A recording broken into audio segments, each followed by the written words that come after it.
nos visita el profesor Francisco Acedo. Francisco es profesor de la Universidad de Sevilla.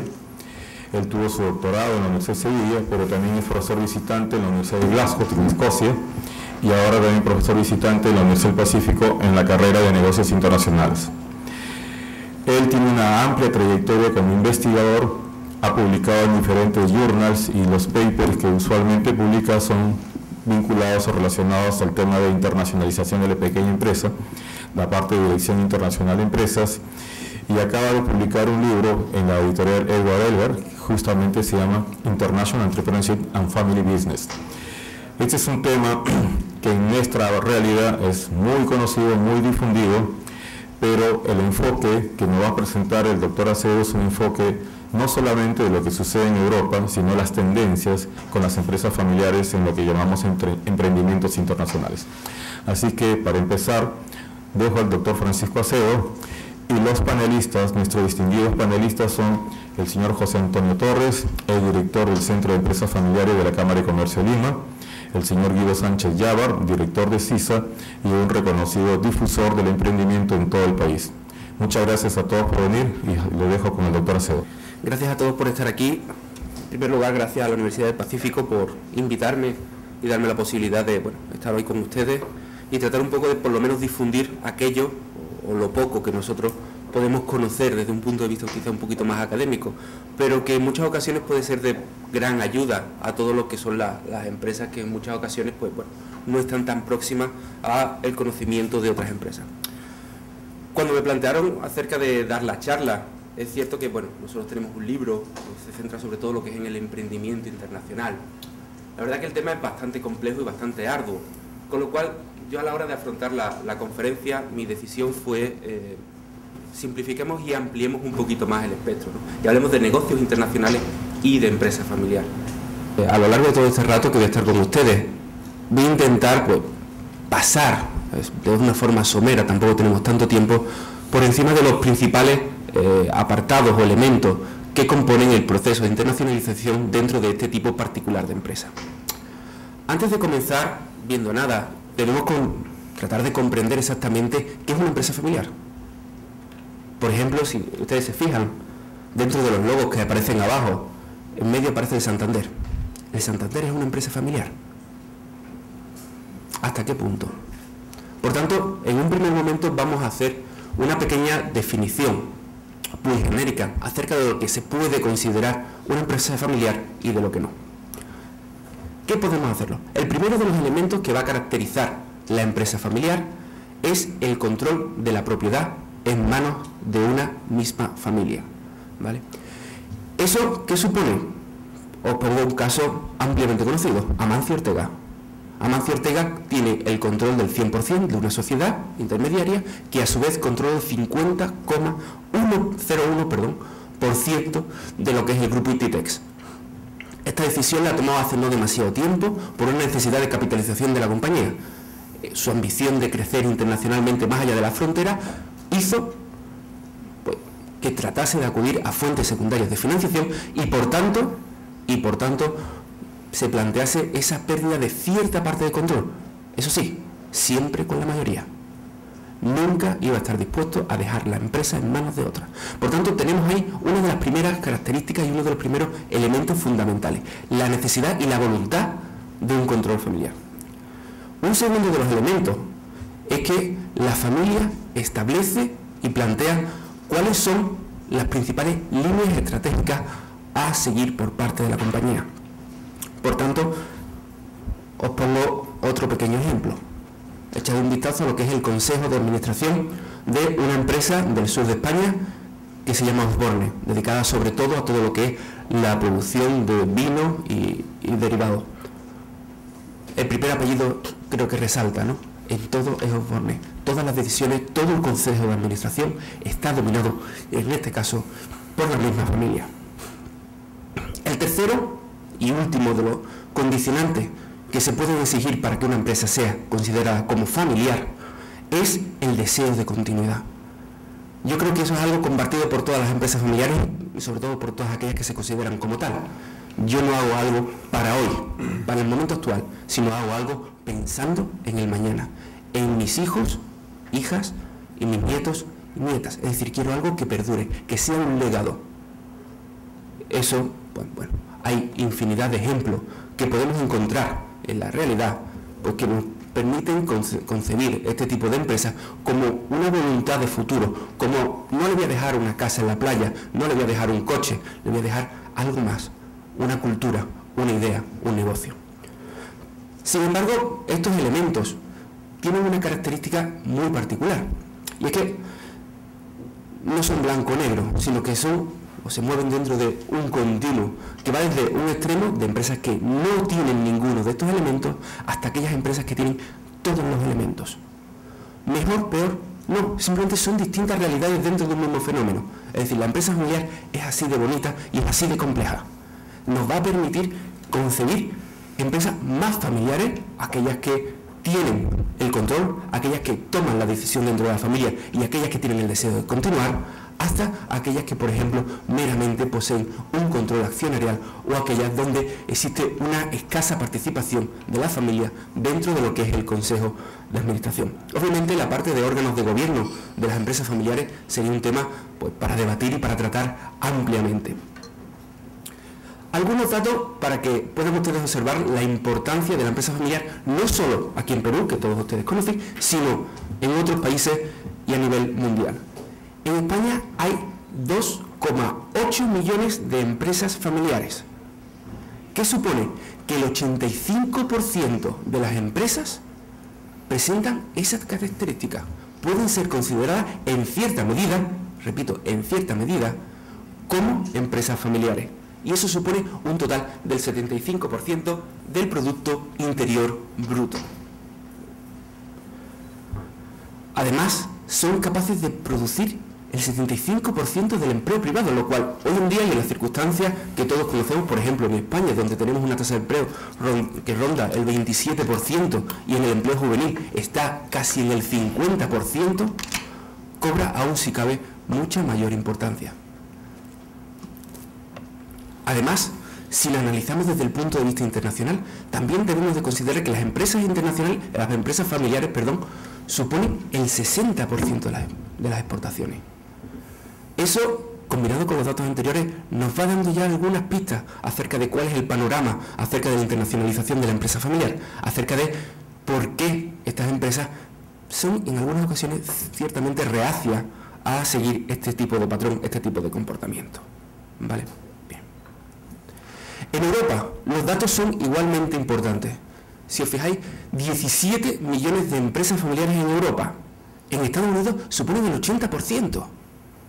Es decir, que a nivel global y en prácticamente cualquier país del planeta, y si, como pueden ver por ejemplo en la transparencia actual, suponen un porcentaje importantísimo acerca de lo que es el total de la economía, acerca de lo que es el futuro de cualquier país. Por tanto, es muy importante y es necesario comprender qué es lo que este tipo de empresa o qué papel juega este tipo de empresa en el desarrollo de cualquier sociedad y por tanto en el desarrollo de cualquier economía. Por tanto, la primera conclusión a la que podemos llegar es precisamente eso. Las empresas familiares son un porcentaje importante del total de empresas del mundo, generan un porcentaje importantísimo del total de empleo del mundo y por extensión generan un porcentaje igualmente importante de la riqueza a nivel global. Segundo, es importante saber que no son como cualquier empresa. Tienen unas particularidades, tienen unos condicionantes. Comprenderla, saber de qué se trata, qué es la diferencia del resto de las empresas y darles la atención adecuada por parte de las autoridades y por parte del resto de instituciones, supone un requisito si verdaderamente queremos que este tipo de empresa prospere y crezca. Y por último, y cambiando la perspectiva, se van a dejar ayudar.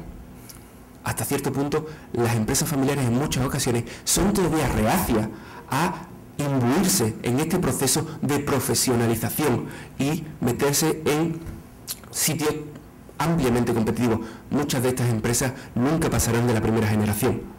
Otras llegarán a la segunda y desaparecerán. ¿Por qué? Gran parte de esto es la falta de profesionalización de las mismas. No tienen una conciencia en algunas ocasiones de que son una empresa, algo que va mucho más allá de la familia y que hay ciertas decisiones que pueden gustar o no, pero que dentro de una empresa hay que tomarlas. Me centro ahora de forma mucho más específica en lo que es la internacionalización de la empresa familiar, ¿vale? Obviamente todos conocemos grandes ejemplos de empresas que en muchas ocasiones ni siquiera nos suenan que sean familiares. Tenemos Samsung, una empresa familiar que comenzó exportando frutas y verduras a China. Hoy en día es un líder tecnológico a nivel global.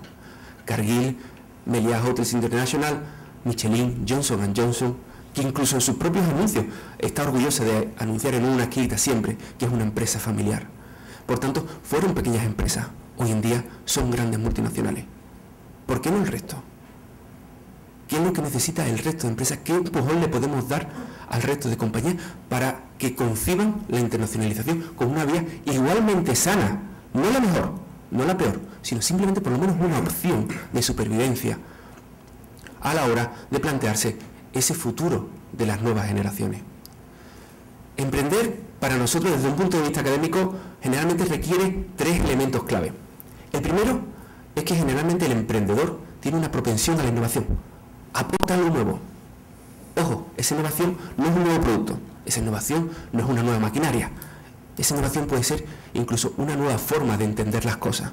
Por ejemplo, Amancio Ortega, cuando crea el grupo Inditex, lo crea a partir de una tienda de camisas. Su idea, tengo que hacer una empresa flexible sin ceder tanto control como Benetton estaba haciendo. Benetton es, por decirlo de una manera simple, la antítesis de Inditex. Inditex trata de controlar todo el proceso, mientras que Benetton trata de descentralizarlo y ganar flexibilidad.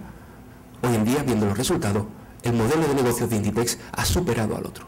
Por tanto, esa nueva visión de negocio es la que le ha hecho prosperar y es la que ha facilitado que alcance esa excelencia global que tiene. Una segunda es la propensión al riesgo. Ojo, no es tirarse por la ventana cuando la veamos abierta, es simplemente saber entender que si queremos prosperar en la vida hay que asumir riesgos. Riesgos controlados. No hay que ser quizás demasiado avispados, ni temerosos, ni siquiera temerarios, ¿no? por llegar a algunas calificaciones.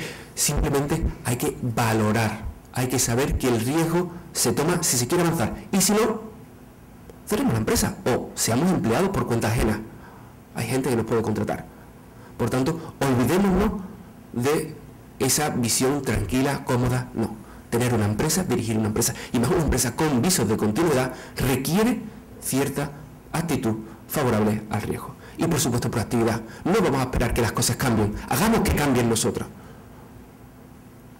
Estos 3 elementos consideran y constituyen básicamente los elementos que permiten a un emprendedor identificar y aprovecharse de las oportunidades que nos brinda el entorno. Ojo, una oportunidad siempre está ahí. Otra es ser analítico, hay que ser proactivo y hay que estar siempre atento y sobre todo ser capaces de responder de una forma flexible y adecuada ante las situaciones que el entorno y las posibilidades que el entorno nos brinda. Si nosotros a este concepto de emprendedor le ponemos un pequeño objetivo detrás, lo que alcanzamos es lo que se conoce como el International Entrepreneurship, es decir, la capacidad de emprender internacionalmente. Nosotros, a la hora de crecer internacionalmente, podemos ser igualmente emprendedores. Ojo, emprender no es crear una empresa.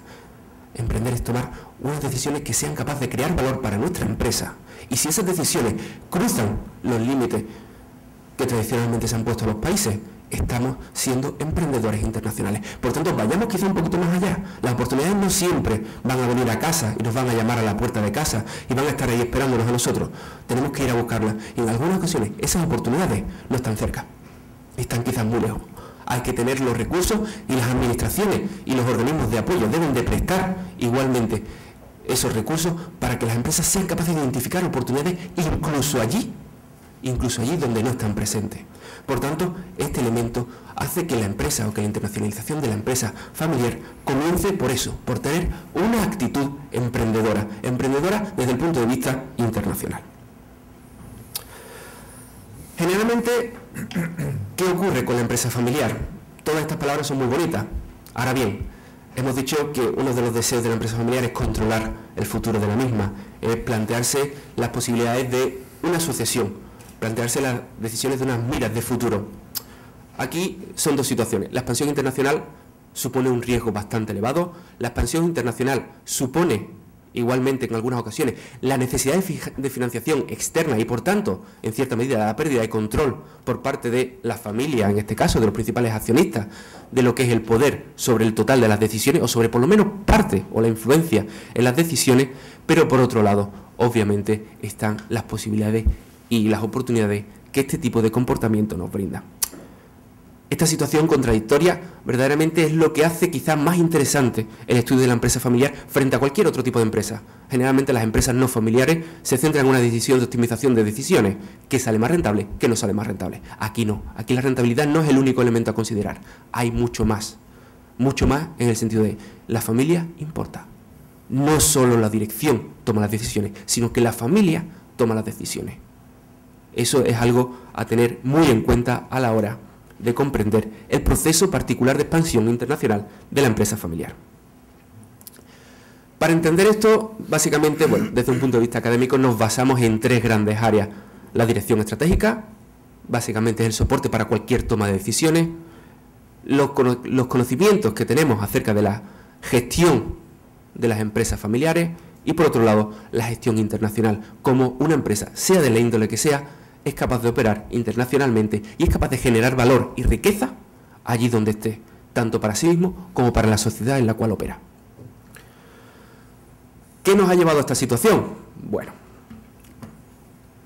básicamente los elementos que nos han llevado a esta situación vienen a ser, en cierta medida, los mismos que han generado la globalización de la economía. Por un lado, la sociedad cambia, las barreras o las fronteras cada vez son, no es que hayan desaparecido, pero son más bajitas y por tanto se pueden saltar. Existen acuerdos que promueven eso. Los países están interesados en promover que las empresas se vayan fuera, están interesados en traer empresas de fuera que vengan a enseñar a nuestras propias empresas para que estas a su vez sean más competitivas y puedan salir nuevamente fuera. Por tanto, se está produciendo un cambio global que nos impulsa a ser competitivos. Hoy en día plantearse que somos un país cerrado, una economía cerrada, y que nuestro competidor es simplemente pues la empresa que tenemos enfrente y que hemos conocido de toda la vida, es algo ridículo. Hoy en día nuestro competidor puede estar en China, en Rusia, en Singapur, da igual. Cualquier sitio es viable precisamente para eso, para competir. Y eso es una amenaza, pero también es una oportunidad, y por tanto tenemos que ser conscientes de esas oportunidades.